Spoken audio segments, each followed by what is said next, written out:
Watch Aficionados. Welcome back to episode 7 of the Watch Aficionado podcast. And once again, joined by John and Alex and our weekly shenanigans. Woohoo! Well, not weekly. I shouldn't say weekly. And we will shenan again.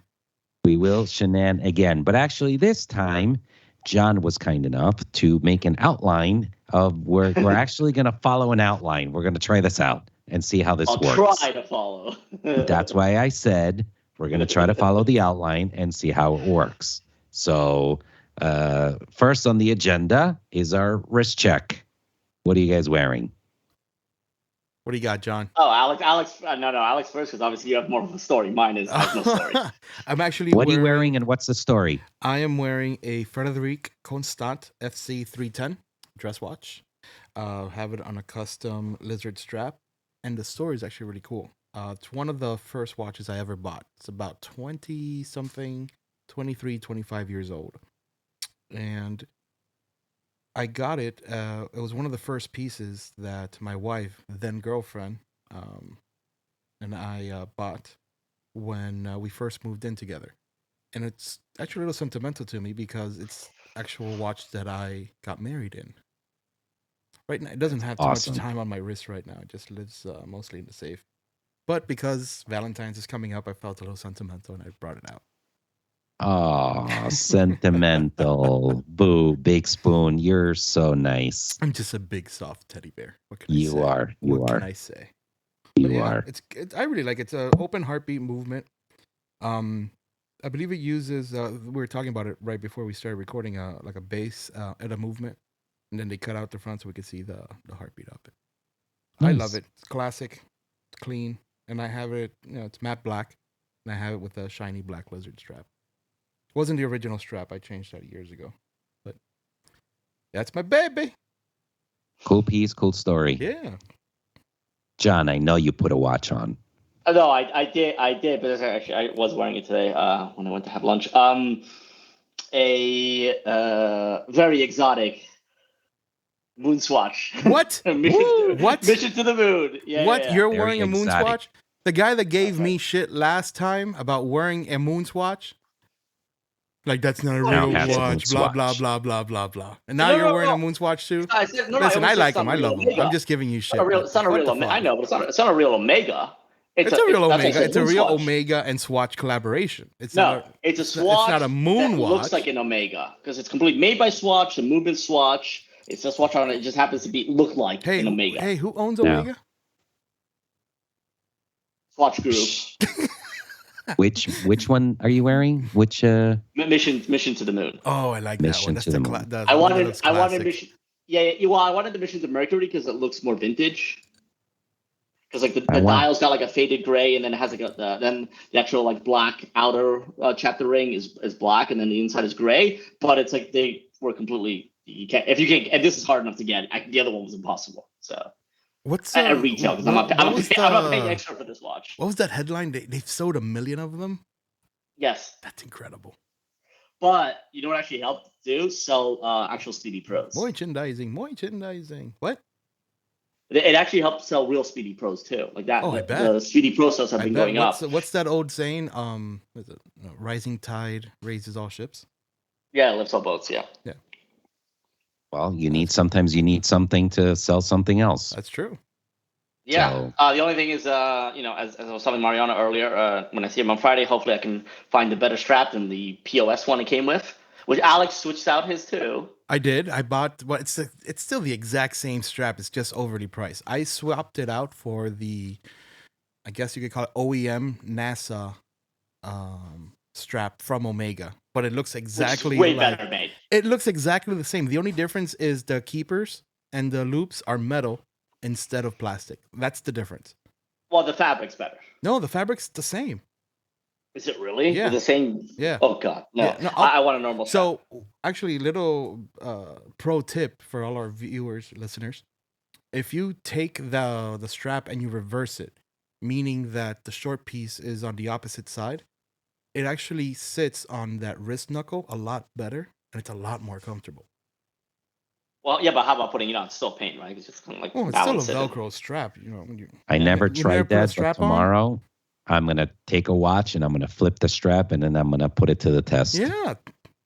Listen, as a guy that has an 8-inch wrist, I can vouch it's a lot more comfortable that way.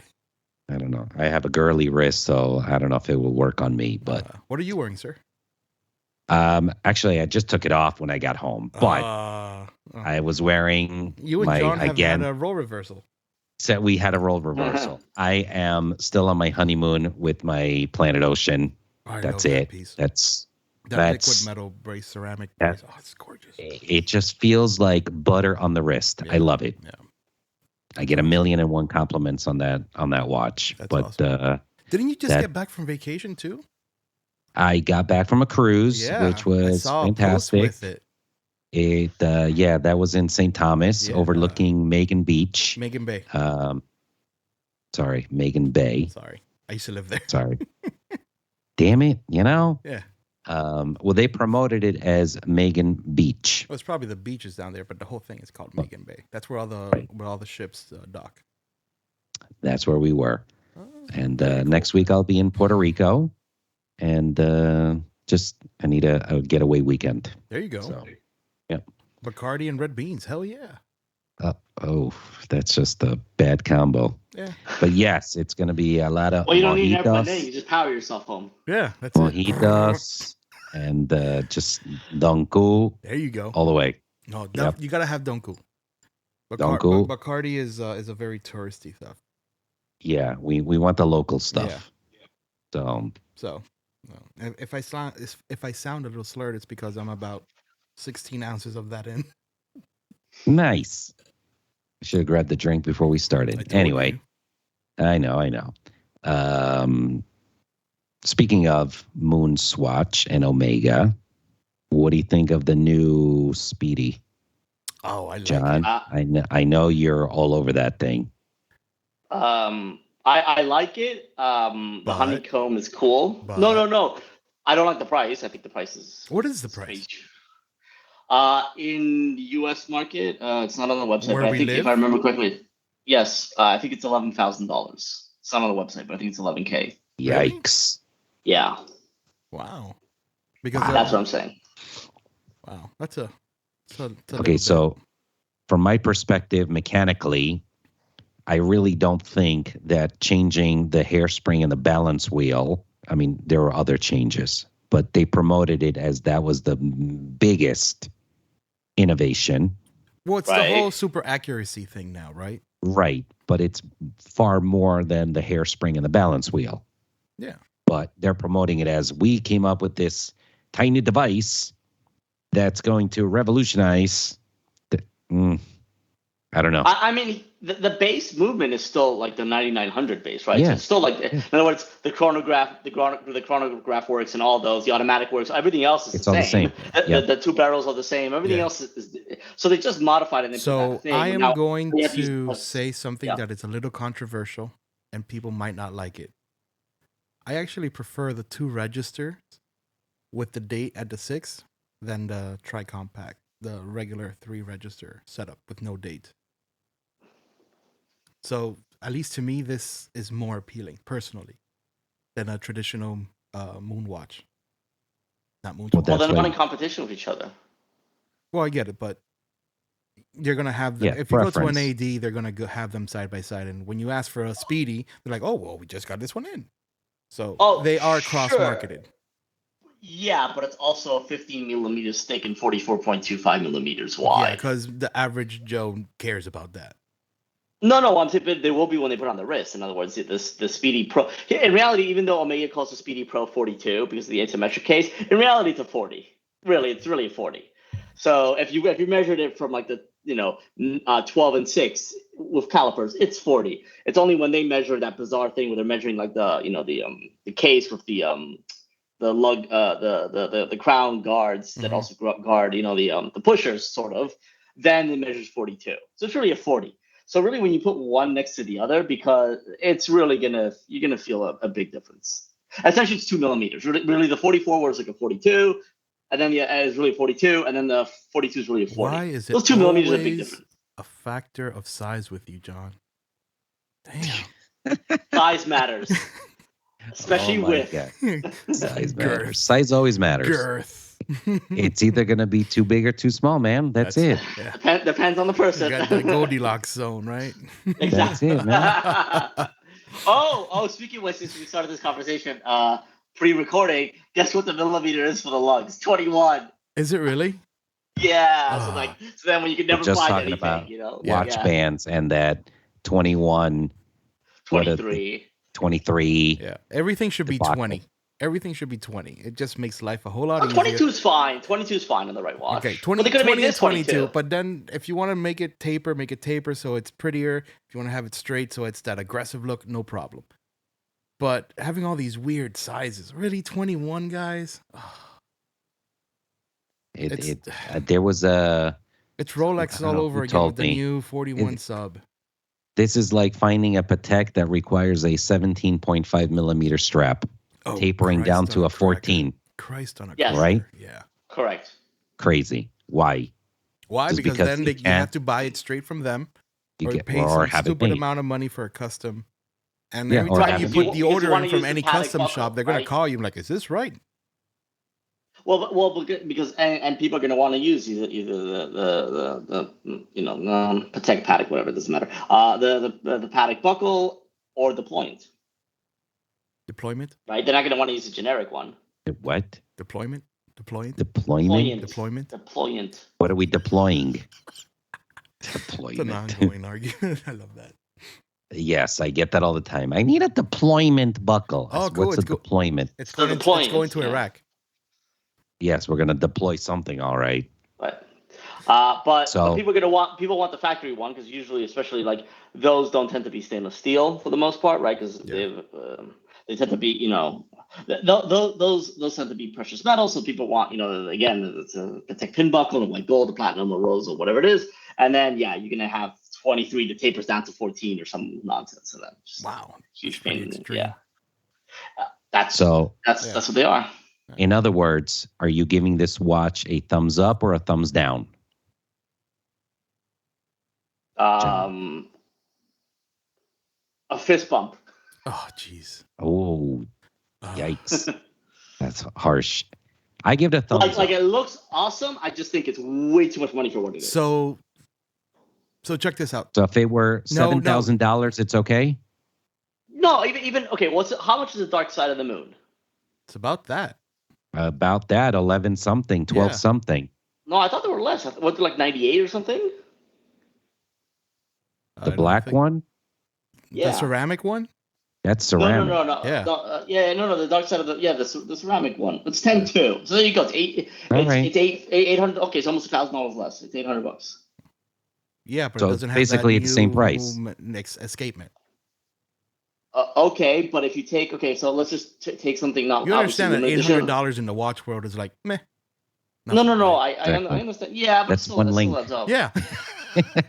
I mean, also the prices. Also, hold on. Also, the prices came out because you have to remember. Oh, that was the other thing I was going to mention. Is that was part of the main topic. Is Omega, just like Rolex just increased their prices a little bit ago. Omega just increased their prices this week. So, for example, the Snoopy was like 96. It's now 10. So this watch the came Snoopy out is like 30. Well, yes. Yes, because you'll never get one. Right. At 96. Yeah. At 96. Yeah. So my argument, at least for the was it the Speedy Super Racer? Oh, they should have called it like the Mach 5. That would have been so cool. I think Super Racing. Plural. Oh, God forbid. Right.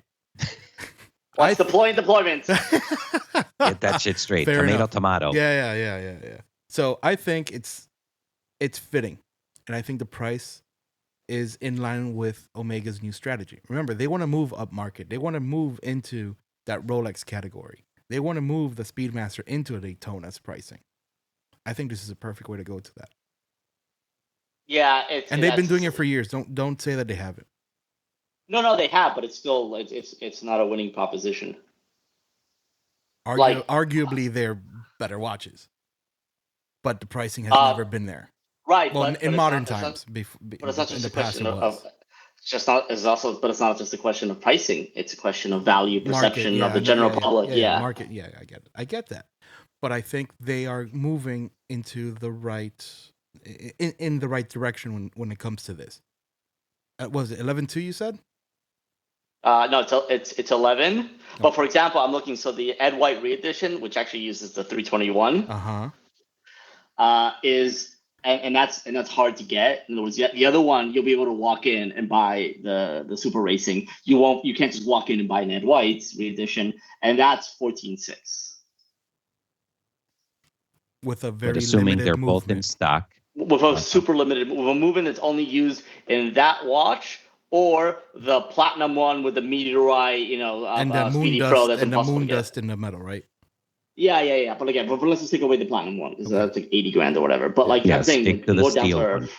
Yeah. For the steel one, I think you're getting like again better value proposition 14.6 for the the Ed White. It's just a cooler. Yeah, because it's got the 321. Because it has a 321, which as a collector you want. As a collector you want. However, as a watch enthusiast, as a person buying a watch that's not a collector, that's not one of us in the very deep whole sense of the word, do they care? Probably not. No, because it's got yellow and somebody's going to be like, oh, it has yellow. I like this. I'll buy it. Right, because they're going to look at it like the way I look at a watch. I look at a watch from the inside out, not the outside in. So for me, it's important to see what's under the hood before I see what's... You're just on the outside looking in? What's on the outside. Exactly. Beauty is on the inside. Not if you buy a Tudor. Wow.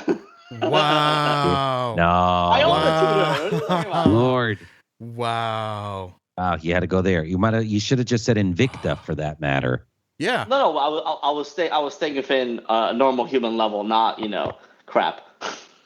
For Christmas, everybody's getting an Invicta. I'll take a limited edition. The Watch Aficionado Invicta. Okay, that sounds kind of cool. No. I want a Sabacqua Noma 28. It needs to be 56 millimeters. I want it. If Swatch is Omega, that's fine. I'll take a Glycine Airman.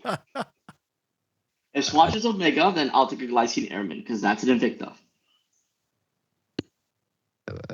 Okay, no, I wanted to say Invicta on the dial, not Glycine. Well, I mean, but that's what it is. Yeah. Okay, I give it a thumbs up. To me, that's a winner. I like it, and I gave you my opinions as to why. I like the watch. Moving up market. They're moving up market, and this is a perfect. Yeah, we knew that to push it forward or up or whatever. Sure, we knew that was going to happen. Yeah, it should. Yeah, eventually, it should. They deserve it. They should. No, again, and they've been in some stuff. They've been obviously more upmarket than Rolex. The most complicated watch Rolex makes is it's either the Sky Dweller or the Yachtmaster 2. No, the Yachtmaster 2 is pretty complicated. Okay, so fine. Well, that's not going to compare to the new chiming chronograph that they made. No. Or Omega's got the Senator Tourbillon, the DeVille. I mean, those obviously are high horology. Rolex is nothing like that. No. So, not yet, anyway. No, they're not. They won't. They're not gonna. They don't need to. Why? Yeah, they don't. They don't have to. They. You know what I would love? I would love. It ain't broke. A deadbeat Rolex again. We've had this conversation. Well, you can have an oyster quartz. Not the same, right? No, that's not the same. I know it's. By the way, Alex. I don't know if your moon swatch does it tick like it ticks and it's loud, right? Yes, because there's a battery in it. No, batteries vibrate. There are certain quartz movements that will tick. Very loud. No, it does. It does. No, it ticks. It ticks and it's loud. It does, and it's as loud as an oyster quartz. Yeah. So the moon swatch is not the only swatch I own. I like fun watches too. Not all my watches are expensive watches. I own a System 51. Great piece. I know. So I love that thing. Yeah, you know, there's no battery in that, right? Thank you. Okay, just wanted to make There's also no way to service it if it breaks. That's true, but it's not designed for that. Anyways, the I have some of the limited edition pieces like the Bond ones, and the loudest one that I have out of all of them is the limited edition Miami piece that came out. Holy fuck. I could hear that easily across the room. Well, you have to be able to hear. The designers, you can hear it over Calle Ocho. That's what it is. That's probably why they did it. Listen, That's it's the thing probably is why they did it. it's like a pastel blue and a pastel pink. The watch is loud as hell. It matches my personality perfect. And Miami. And Miami, it's awesome. It has flamingos on it. It's really fucking cool. Nice. But the fucker is loud. In a quiet room, Loud. it's Yeah, of course. tick. It's almost like one of those like weird like Netflix moments, like it's everything's gonna tense up right now and it's gonna get serious. I'm like, no, it's just my watch. It's over there. So it's basically like a grandfather clock, like an upright clock, essentially ticking like that loud. It's that loud, yeah. Yeah.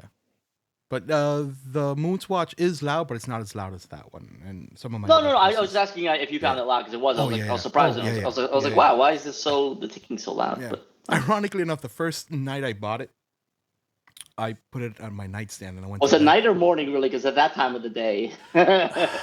You're right. It's probably morning. It was probably was it 3 in the morning? Yeah, I was coming off a few bumps. You know, I went try going to bed, and tick. It was horrible. But it is what it is. Yep. It'll keep you awake. Just pull the crown out while you're sleeping at night.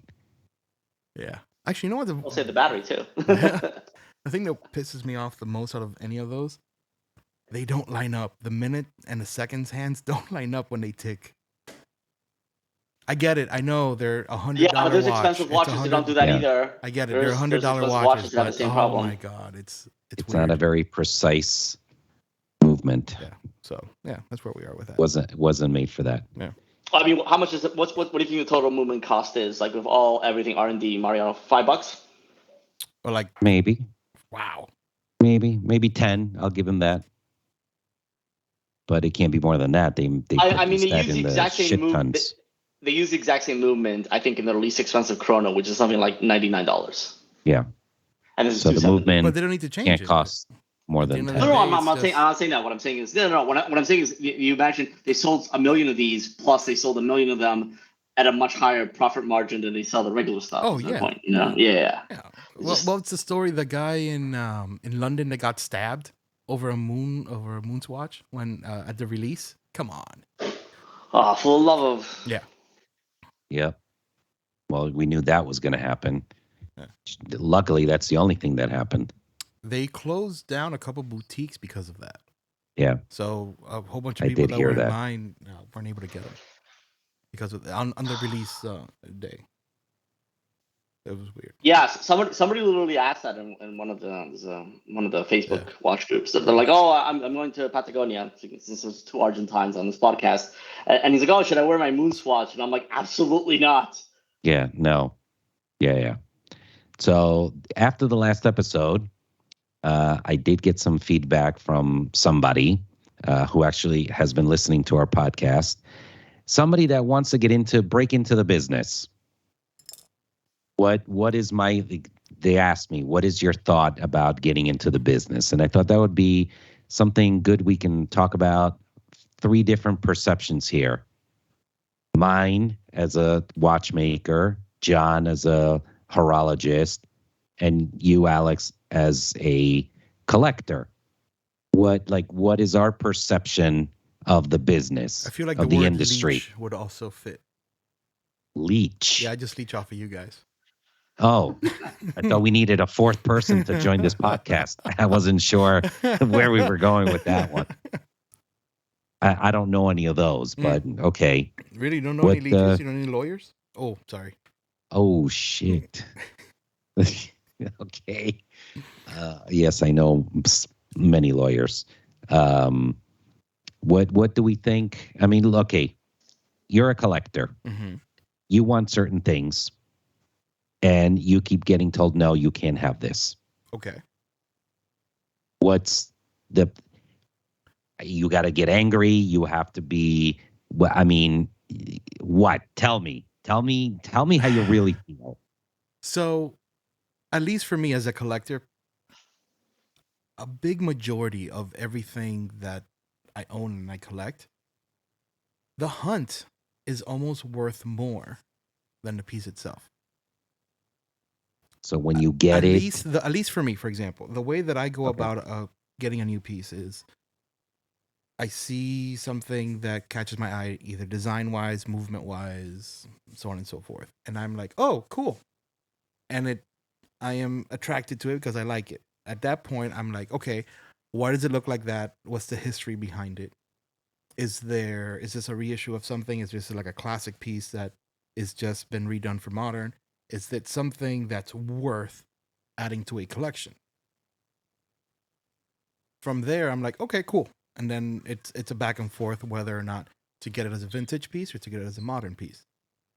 I have a bunch of vintage pieces that for the life of me, I'm probably going to end up selling because you have to baby them. And I'm rough with pieces. I wear them, I bang them around. I can't, you can't wash your hands. Like, really? Come on. So I started gravitating the last maybe 7 to 8 years to modern pieces because of that. So I started doing homework on modern pieces and reissues and stuff like that, and that's where I'm at. It needs to grab my attention first, and then I do like the history of it first. My favorite watch in the world, you guys both know, it's my Pepsi. I wear that more than any other piece. But for me, it's the history of Pan Am. I grew up wanting to be a pilot. I grew up in the 80s in Miami. By the airport, you would see the Pan Am flights coming in and out. It was amazing. You could go right up to the fence and the planes were, 15, 20 feet away from you? Come on. Yeah, that's cool. Not happening anymore. No, Pan Am is long gone. Well, it is Fort Lauderdale International when you're driving a 995, and it's always a Spirit plane. I don't know why. I'm driving, and the Spirit plane's like 50 feet above you. Like this big, so the day Rolex plane. comes out with a black and yellow GMT, we'll talk. Ouch. Never happening. It's not happening. But again, well, you say that, but then they came up with a Destro, true. green and black one. That's true. That's true. Let me tell you guys, that watch is interesting. But let everybody know that you just acquired it. I just acquired the Destro left-handed Sprite. People calling it Sprite. Yeah, everybody's got the GMT Master Sprite. Yeah, lefty GMT. Since I have all the GMTs, all my GMTs are on Jubilee. And I thought it'd be really cool to get this one on an Oyster since it's backwards anyways. So just to have it different from the whole collection. And I have to say, I don't think I like it. You don't like it? I don't think. I'm still wearing it. I'm still trying it out. The thing is that I wear a rubber Omega bracelet with my watches. And I change them out different colors, and I have other bracelets and stuff that I wear on my watch wrists. And the crown pushes the bracelets up in such a way that it becomes cumbersome. Maybe you need to put the bracelet on the other side. Maybe you just need to shut the fuck up. Oh shit! Alrighty then. Wait, wait, hold on, no, but really. But I wear bracelets on my other hand as well. No, but here's my question: What about balance? Like, if the date wasn't at 9, if it was at 3, do you think the watch would visually look better? Yes, I do. The reason I say that is that's my problem. The reason I say that is because I own a Tag Heuer all black PVD Aqua Racer mechanical watch. Not mechanical, it's an automatic. It's automatic. If you're mechanical. Thank you. It's all black PVD and with lime green markers for the dial. It is so fucking cool. I think I've seen pictures. So that one is also upside down, but the date is on the 3 o'clock. That's okay. Better. Well, and so is the Pelagos. So is the left-handed Pelagos. Yeah, you're right. Yeah. And it's great. I love the left-handed Pelagos. Yeah. That and they went with the roulette wheel, which is cool too on the Pelagos. Yeah. Yeah. So I'm still on the fence about it. I've had it on for maybe 2 weeks, week and a half, on my wrist as a daily. I don't know. I went back to my Pepsi. I'm like, yeah, this feels right. Of course you did. Of course. You just have to wear it upside down and pretend you know what time it is. The crown is upside down on it. I'm like, okay, cool. I guess this is how you tell time in China. But all right. It's a racist joke. I know. Moving on. Jesus. But John, same question. What do you think of the industry? Well, I'm looking at it more from the industry. In other words, this guy wants to get in. So as the three of us know, you have everybody and their mother. The last couple of years, let's say the last 5 years, trying to think, oh, I could be a watch dealer. No, you can't. Yeah. I hate to say it, but they can't. And it's not a question of money. I don't care if how much money they have in the bank. It's a question of knowledge. And it's a question because you have to be able to. At the end of the day, it's not a question of business. You can be great at business, right? You can make the best website you've ever known. Great SEO, great SEM, great marketing, both on social and email. You got everything. But if you don't know what you're actually talking about regarding watches, what they're worth, how much you should sell them for, how long certain pieces should be in inventory for, what the box and papers are, especially if you're dealing, again, not vintage, but even a contemporary watch, but it's 20 years old, and as you start getting some rare stuff, some upper end pieces, you gotta know what you're looking for. Has it been polished? Has it not been polished? Has it worked on it? If it has a sapphire case back, okay, you can look at the movement and know that somebody messed around with it and the screws don't look right. Again, I'm not touching a little bit on Mariano's point, but if you have enough experience, you can get a very not cursory look, but you really get that through experience. You get that right, through and time. Right, which is impossible to do through books. You can read every book in the world, and it's just not the same as touching the property and opening them up, and and making mistakes, because you also learn from your mistakes. So making mistakes with stuff, it's just Big there's time. no, and that's the thing. So are you telling me that the guy in New York that was selling me a limited edition Daytona with the Submariner bezel may have been trying to pull a fast one on me? He's a specialist. He's a specialist. Yes. He's a specialist. Okay. Yeah, but no, I mean, and what happens is, again, I kind of broke it up, into basically like 3 eras of watchmaking, and that's just not that's just watchmaking, but also in terms of like fakes and Franken watches and all that. Again, something that a wannabe dealer would require, which is be pre-quartz crisis, right? So all that era beforehand. Yes, of course there were fakes, of course there were messed with watches, but there were less of them. It was easier to find pure, untouched, unmolested watches. I'm not saying they have to look polished. at you going back into the agenda. Very well done. Well I'm done. just saying. Well so no, but you have that, and then at the same time you have the quartz crisis era, which in reality, again, nobody has a crystal ball with the hindsight, but except for that one guy. So there's one guy who, like, I don't know, like his family owns like a denim, like a cloth company, like there's like denim, like fabric, and he's obviously worth, hundreds of millions or over $1 billion. And him started like in the 80s, and he had all this money, started buying all this stuff because during the quartz crisis, they were not giving away, but you can get 24.99s for like, a Paul Newman Daytonas, all this stuff. But he wasn't buying it because as a collector, no, he enjoyed it. He was buying it. Yeah, he was buying it because he had money. He loved it, and he had the money. Yeah. Again, now if you wanted to sell it, he could be like the number 1 dealer in the world with that collection. Yeah, is my point. So hindsight's 2020. No, but sometimes people bought stuff, years ago, dealers, and they're like, oh, you know what? I'm going to keep this. I can afford to have this in the safe. Mm-hmm. And have it in inventory for 6,000 days, again, do the math, because I know it's going to increase in value. And it did. That happened. But not with everything, happened. And it doesn't happen every day. No, of course not. But you have to know. I mean, but you have to know the business to be able to take that risk and that gamble, but it's a calculated risk. Correct. It's a calculated gamble. It's not just random blind luck. It's not like you're going to throw darts, but like the dartboard's behind you. So you're like throwing it backwards. You can't see where you're throwing the darts. But at the end of the day, the way the APR is at banks today with a regular savings account, you're better off investing in precious metals or even a watch.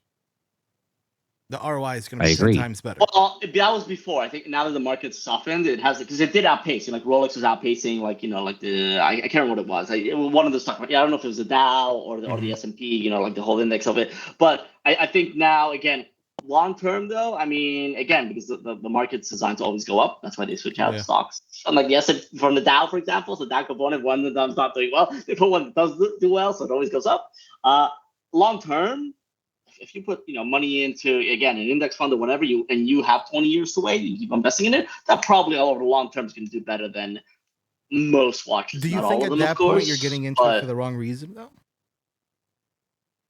Yeah, no, I'm not talking about as collecting. We're talking about as somebody wanting to get in the industry as a dealer, not collecting. Collecting is a different story. Just as a straight dealer. Okay. Just straight. If you're talking about collecting, then you shouldn't be buying something as an investment as a collector. Well, really. if you want to get into this as a dealer, I think the first thing you need to do is not like watches. If you like watches, you're gonna fall in love. I want to keep every damn watch I buy. Yeah. It's a problem. It is. I don't. Again, and I like watches. I have a retail store. I see people coming in all day long, every day. They want to buy this or sell that, and then when they want to sell something, the first thing that clicks into my brain, how much do I really like this watch? Yeah. Yeah. Because the first thing that enters my mind is, damn it, I want to buy this, but I want it for me and put it in my collection. No, It's hard. I don't have that. No. I remember it. It's a very popular. It's not the.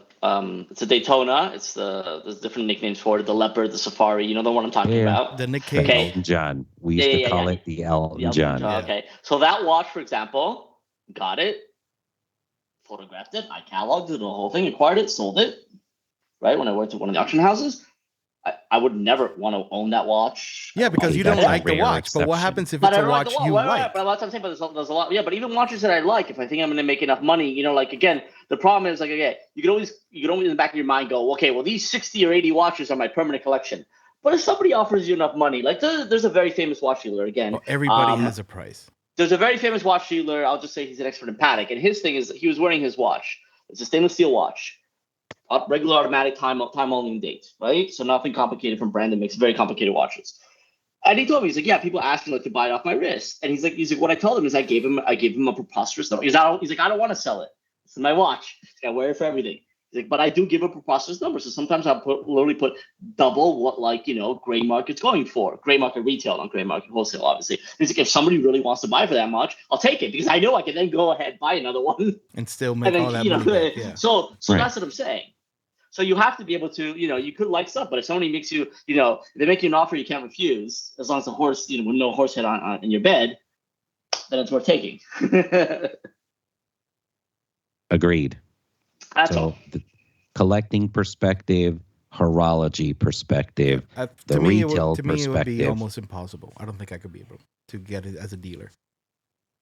You would fail at that miserably. Oh my God! Yeah. You're gonna keep everything. Yeah. Within a month, within a month, I'm eating ramen noodles and wearing. Yep. This one's for me. This one's for me. This one's for me too. Yeah. I can't sell any of these. This one matches the first one. Yeah.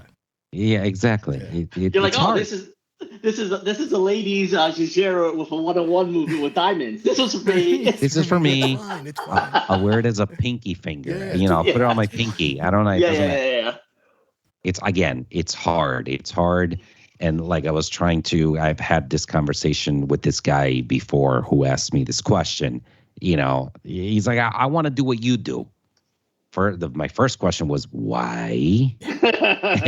Once we got past the why do you want to do this? He's thinking, oh, well, you're surrounded with all this and it's so lucrative and you must make $1 bazillion a year. And it's nothing like that. I said to him, pre-internet, you could have bought something for whatever, $100 and sold it for $25,000. And who was going to question you? Nobody. I'm sure now there's a couple auctions that actually ended up that way. I'm 1,000,000% sure that there's many more than absolutely. Several. I can tell you that for 100%, and I have the calendar. For sure. But today we have so much information that if you buy a watch for $1,000, maybe you could sell it for $1,500, $1,800, $1,900. You're not going to go and sell that $1,000 watch for $20,000 because somebody's going to look it up. Doesn't matter. I guess that's when you start looking at the whole ROI. What's really going to give you an ROI? You want to get into this for the long run. You start making $500 per watch.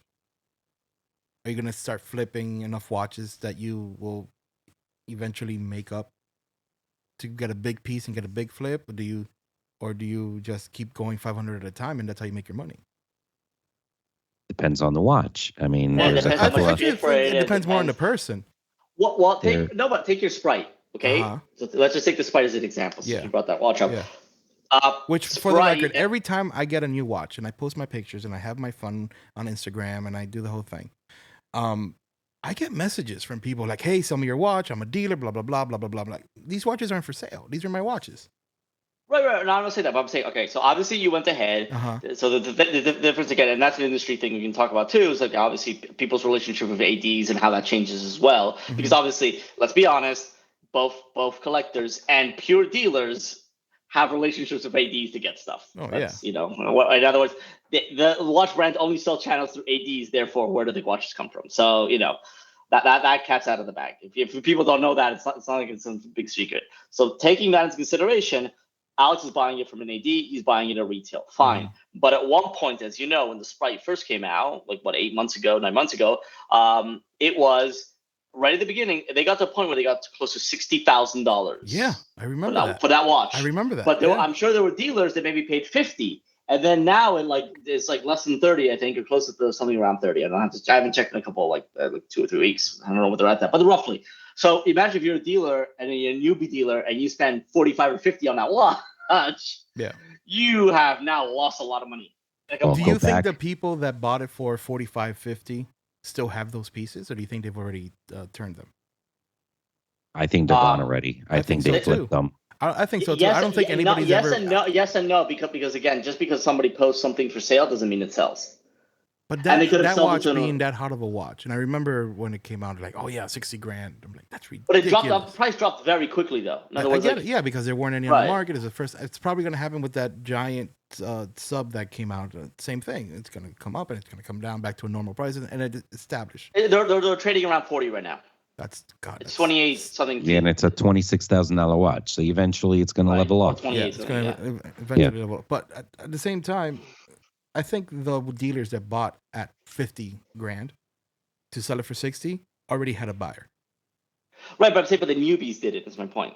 We're talking about just somebody who just came into the industry, might not necessarily have had buyers. If you just came into the industry and you are dropping $50,000 on one watch, you either have a shitload of money or you are about to fail on your business.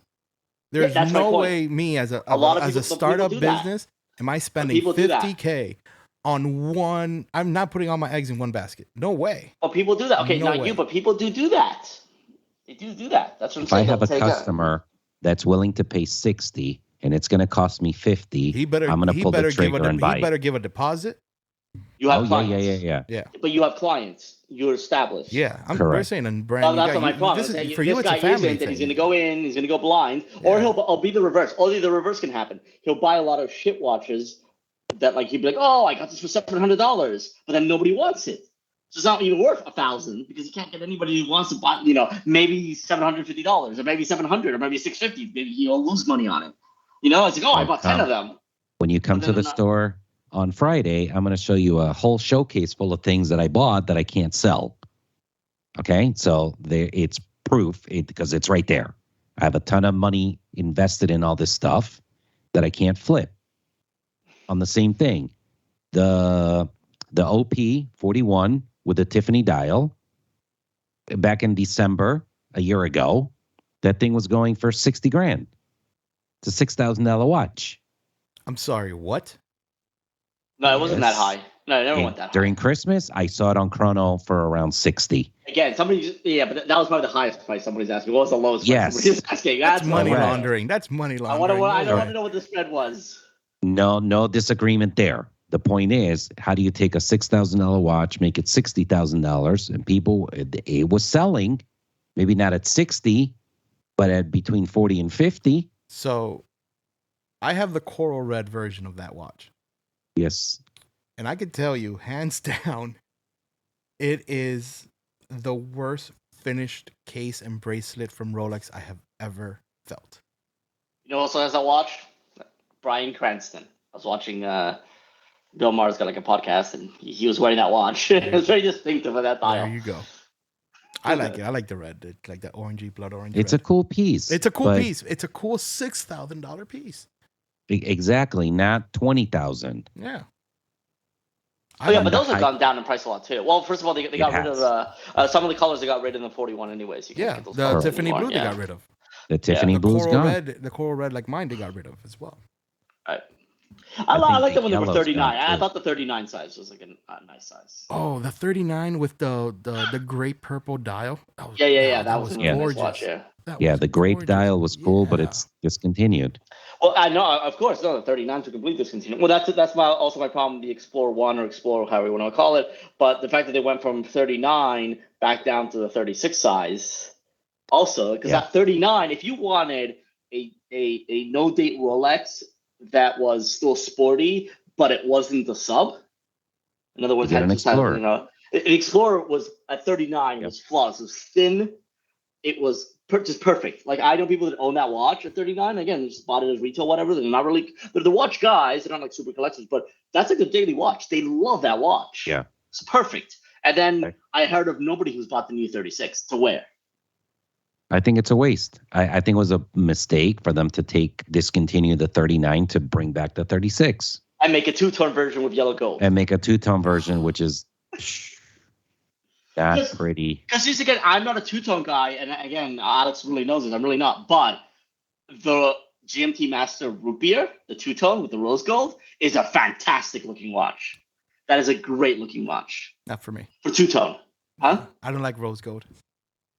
Yeah, you don't That's like the rose only- gold. Yeah, that's the only because yellow GMT gold's you don't actually have. I'm a better yellow for him. gold guy. Right, That is but the I'm only saying, GM. I know I have the root No, beer. because you have the bluesy. I understand that. I know. Yeah. No, my Yeah. my sub bluesy is 100 times better than my root beer. 100 times.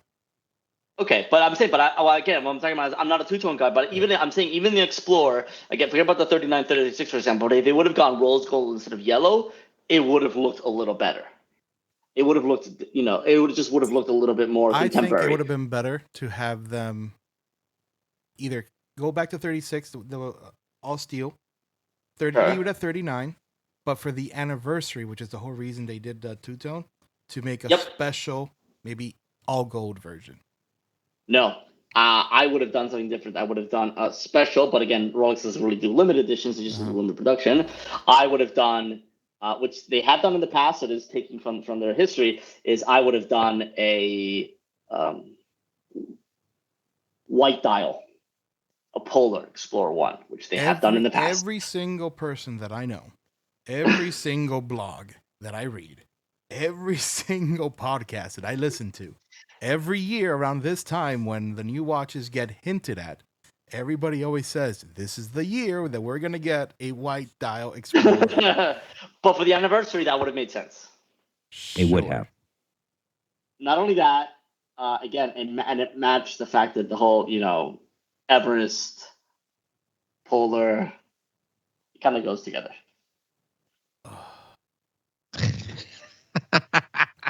Sometimes being your friend. Well, the makes my Tantic brain Norgate hurt. and Edmund Hillary watches have white dials. For those of you that are listening, the way we record this is through Teams, so we can actually see each other. It is just a funny. I don't know. I can't explain it. Someday we'll just have to post what we record to see my expression every time John says something like that. Yes, on our YouTube channel, and then you can really see what actually goes on. I'm telling you, it's mind-boggling. Your eyes rolled so far back, I thought you just saw your own brain back there. It was, yeah. I saw some gray matter. It wasn't an Explorer with Polar. I'll tell you that. No. Oh, I'm sorry you don't know about the history of the Explorer. Oh. Oh. Sticking to the topic. If you really want to have that argument, then we could argue that we don't know for sure that it was an Explorer that made it all the way up. It could have been the Smiths. No, both did. They carried both watches. Both we don't know who went first. That's the thing, because neither Tantic Norgate nor Edmund Hillary who said who went first. Who's on first? Yes. Well, what's on second? Being that none of us were there, we can't verify that. Yeah. Yes. So, well, now you don't actually have to go to Everest, right? Now they have that website where you just add your face, and then it just has it like you're at Everest. Really? You saw that? Yeah, because apparently there's so many tourists now that go to Everest. That there's dead bodies they find, and there's tons of trash. And, well, yeah, because it's Mount Yeah. Everest. It's like an actual adventure, and you have to. Yeah, but according to mountaineers, it's not the hardest. K2 is a harder mountain to climb. Apparently, I don't know. I'm not a mountaineer, so I just apparently there are harder. Well, last week when I climbed the mountain, I was saying, this is nothing. Really? I can't even climb a pile of dirt. Yeah, we live in Florida. What's elevation's There's what? no- 6 inches? Pompano Hill. You can climb Pompano Hill. That's the garbage Pompano pile. Hill. I know. Wow. That's the garbage Garbage dump. pile. But that would be that. A white dial Explorer would be interesting. Yeah. An Explorer 139. Yeah. In white dial. White dial. Perfect. Rolex, if you're listening. We'll add that to the list of. They're not listening. They don't care. they don't listen to anybody. Yeah, let's add that to the whatever they list of prospective watches that are going to come out for sure in 23. By the way, actually, that's the thing about the industry, like in the future, right? So obviously they made that new factory, Rolex did. The question is, you think they're going to make full watches there, or are they going to just make parts, or is it going to be like, what are they doing? I thought it was to service their new pre-owned service department. I think it was built for expansion of the manufacturing. Okay. I think, again, it's so secretive that we're not going to know. It's a Wonka factory. It's a Wonka factory. We're not going to know until it's done and running and blah, blah, blah. Yeah, all right, well, we'll tell everybody the secret. Rolexes are made by Oompa Loompas. Yeah. We'll have to Rolex request is a actually made tour. by Oompa Loompas, not watchmakers. It's Oompa Loompas Okay, making the Rolexes. I'm going to request a tour, a private tour for the three of us. I'm in. The Watch Aficionado podcast is I have enough miles on my card. I'm in. I'm in too. That's it. Well, no, it'll be an all expense paid thing from them. Don't worry. That's we're gonna get that covered. Yeah, as soon as we get the viewership to be the zeros to be on the right side of the number. Yeah, not on the other side. I got it. Right now, like I always say to John, the only ones listening are my mother and your mother. That's fine. But everybody started somewhere. That's cool. When you buy a Rolex, right, inside with the cards, that little flap, on the inside of the box, it'll have a golden ticket in there. That's what it'll be. I got the golden ticket. Maybe they should do that. Here's Rolex. Here's an idea. Come on, pull a Willy Wonka thing. How much is that going to cost? I don't know, but just for a tour. They don't have to give anything away. That'll be definitely option. All right. Somebody will. On a serious note, do they not do tours? I don't think so. No, I don't think so. No. No, AP does, Vacheron does, Patek does, JLC does. I can go through the list of we're talking about the big names. Brigade does, Blancpain does, but no, I don't think Rolex. Wow, they really are. I was being facetious, but wow, they really are Wonka. No, it's top secret. Yeah. Wow, that's top secret. Yeah, wow. Big time. Huh. Big time. Omega does. Omega's got a museum and everything. You can go visit it, and yeah. Yeah, there's no Rolex museum. And not that I know of. So what else do you guys think? No, the Rolex Museum is the marketing department. The Rolex Museum is the marketing department. They market it. Oh, we've been doing this for 50, 60, 70 years. And then they don't actually care about the actual old watches because when you send them into service, they ruin them. So. Ouch. They do. Is that factory going to be done this year? That new one? I don't think so. I know. No, construction in Switzerland.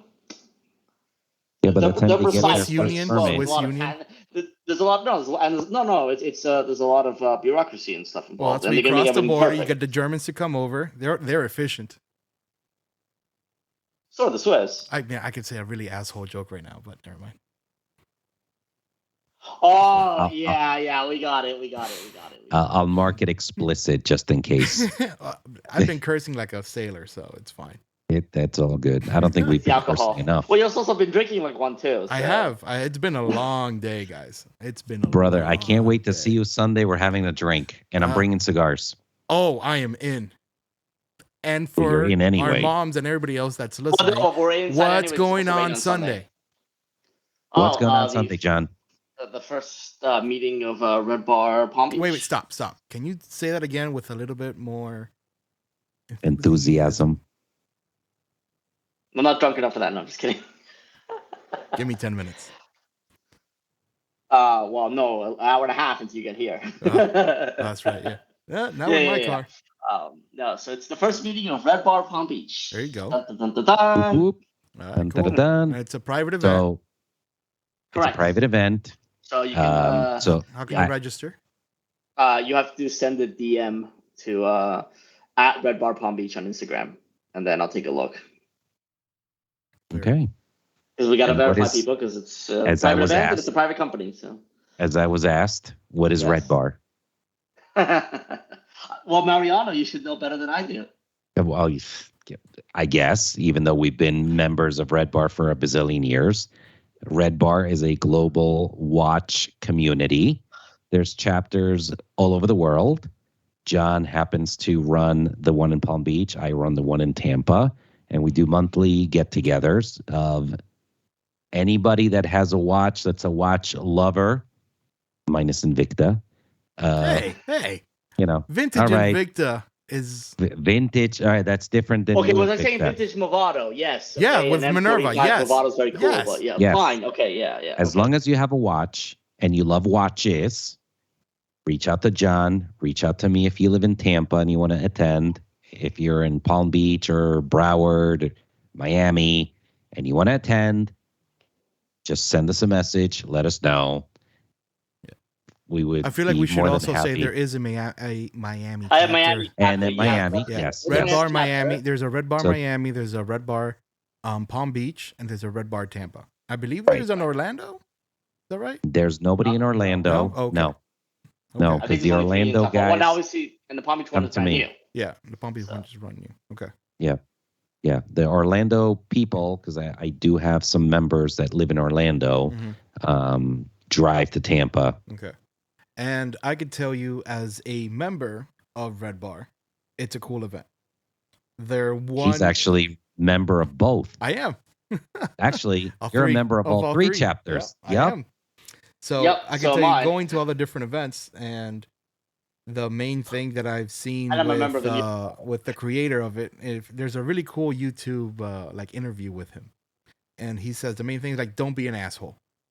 That's like their number Yep. one rule at a Red Bar.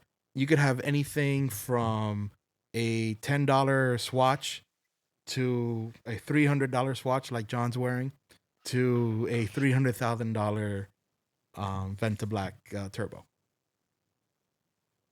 And everything in between. And everything we in don't between. discriminate. We don't More discriminate. expensive. We People have regulate. brought more expensive pieces. We regulate. We regulate. I've seen more expensive pieces there too. No, but I wore. Listen, I wore my Casio mod with the metal bracelets. So $99 watch and $99 bracelet, right? So $200, and people were going gaga over it in Red Bar Tampa, right, Mariano? Yep. Everybody's like, "Oh, I want to see it, I want to see it, I want to see But it." that's the cool thing about being a $2. collector. That's what I'm saying. So like it's for a example, question of money. I have the not a money Gamut. thing. I have the Right. I'm a fanboy. I'm a Rolex fanboy. Anybody that knows me knows I'm a Rolex fanboy. Wait, you are? Yeah, funny, huh? But I have them all. I have every gamut. I have pieces from different brands, and I love them all almost equally. Yeah, you got Omega. I do. I've seen that. I do. I love Omega big Yes, time. I do. I have my two Speedies. And I love them. By the way, you thought I was poo-pooing, just to bring it back full circle, you thought I was poo-pooing the Super Racing, but if you think about it, I've got the Aquaterra Bumblebee. That's That's got yellow true. on it. That's true. black and yellow. That's true. Black and So I do yellow. like the design. Yeah, I do like that honeycomb dial. That's pretty cool. Yeah, as I said, the honeycomb dial Yeah. looks great. Like, there's a lot of nice, really nice features Yeah. to that watch. It just, when I saw the price, I'm like, At a quick glance, does it kind of remind you of that tag that came out a few years ago with the turbo, with the fake turbo? not really. No, it kind of did to No. me. Like really quick at a glance, like what the hell is? Oh, Omega, cool. I guess it's the dial because that